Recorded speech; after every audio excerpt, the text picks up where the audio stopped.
Welcome. It's a new day, which means Todd and I are here bright and early, getting a new Your Daily Scrum out the door for you, our beloved watchers. Thanks for being here. We hope you get a lot out of it. We got to say a quick thank you, Todd, to Cleon F. He dropped a thank you. He hit that heart that's below, and he bought Todd a coffee. So that means I get to talk to caffeinated Todd all day. Yay! Caffeinated Todd's caffeine's wearing off already. I got to re-up. Well, thanks to Cleon F, you're able to refill that cup. So thank you very much. If you're getting value, hit that like and subscribe. Hit that thank you. Do your thing. Check out the description. It talks about our book, Fixing Your Scrum. Talks about our classes. So Todd and I teach a lot of Scrum and leadership and EBM, evidence-based management courses. Check those out. Leave your comments. Your questions and comments turn into future videos. Todd, I'm going to start calling you Todd. Don't mess with my daily Scrum Miller. Maybe so. We need a catchphrase for Todd. Put it in the comments below. What do you think is a good catchphrase for Todd? We tried to improve my Twitter handle, but it's still at Todd_Miller11. I don't really use it that much. I'm not a tweeter. I know. I'll take care of the Twitter stuff. So at Ryan Ripley on Twitter. All right. And at Agile for Humans. Just tweet through at Agile for Humans. Todd. Yeah, right? All right. We got a question that came in. Why can't a product owner release untested products? Todd, why do we have to test and get feedback and make sure we're doing good things before we ship a product? I mean, because of the ramifications of it, right? So I think in certain instances, like, to be able to get something out fairly quickly that maybe doesn't have all of the stuff you need behind it might be okay, but you still don't understand the ramifications of it. You could put something out into production and unknowingly, because it's untested, leak customer data. Yep. Or unknowingly, because it's untested, have a visceral reaction from your users because of it. I just don't, I get the idea of wanting to ship fast, but we have to think about the consequences about shipping fast and impacting our ability to innovate at the same time. Because what could happen is you ship fast, great, good time to market. I'm using EBM stuff.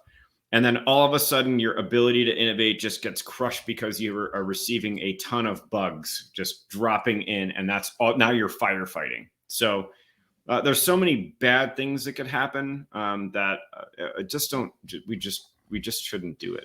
Well, Todd, to your point, the impact on a customer or impact on a person, and there's always going to be the situations and scenarios that we didn't think of until we get a little feedback, right? We saw this in a number of years ago. There was a potential certification path. We put some of our clients through it, and it ended up getting canceled because it turned out it wasn't going to be the right idea, the right business model. And we ended up having clients really upset with us because they went through this process. They were promised a certification. They were promised, and now we have a certain client or people who kind of look at us like, yeah, we still like you guys, but that was kind of weird. And so it dismantles trust between a brand and a customer.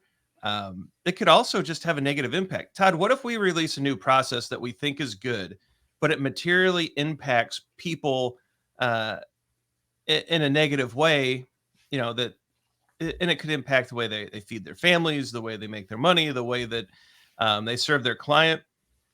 And then we're kind of in this, to your point, this ability to innovate conundrum where how do we fix this while moving forward? And do we just revert back? And it just creates messes, right?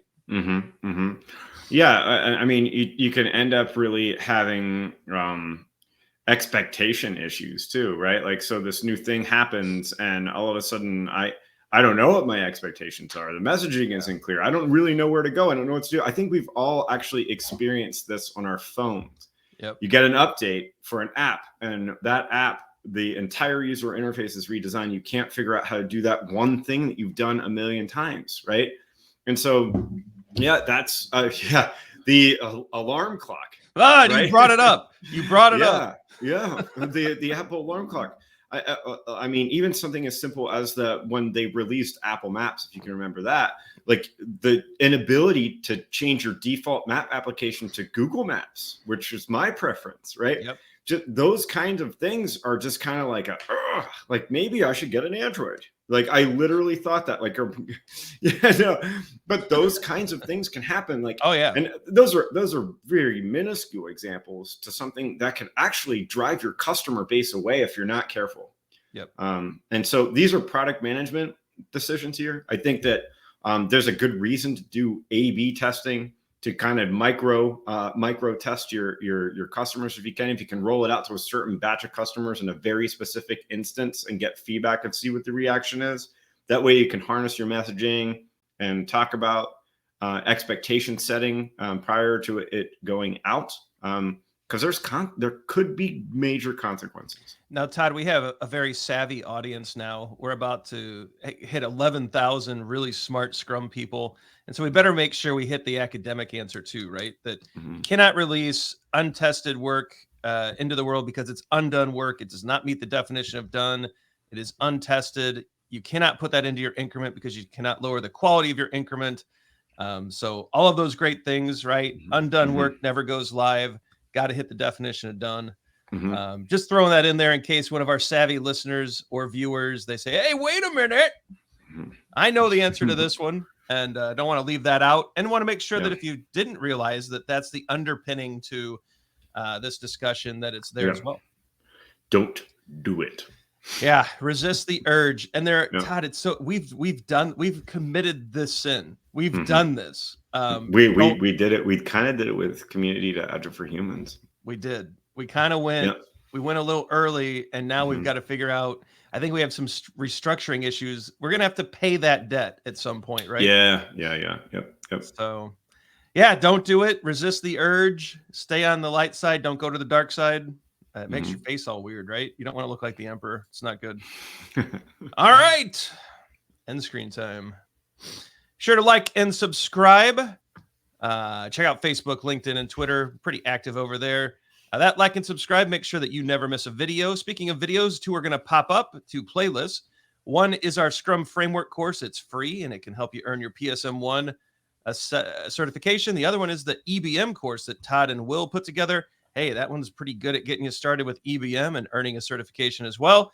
A hoodie's going to show up. Wow, we have merch. Be sure to check out the merch store. We've got hoodies and shirts and cups. You asked for it. We delivered it. But yeah, leave your comments and questions. We'd love to know your thoughts.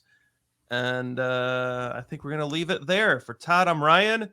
Go forward, do some great Scrum things. Don't ship until it's done. And you got some feedback. And we'll catch you tomorrow. Goodbye.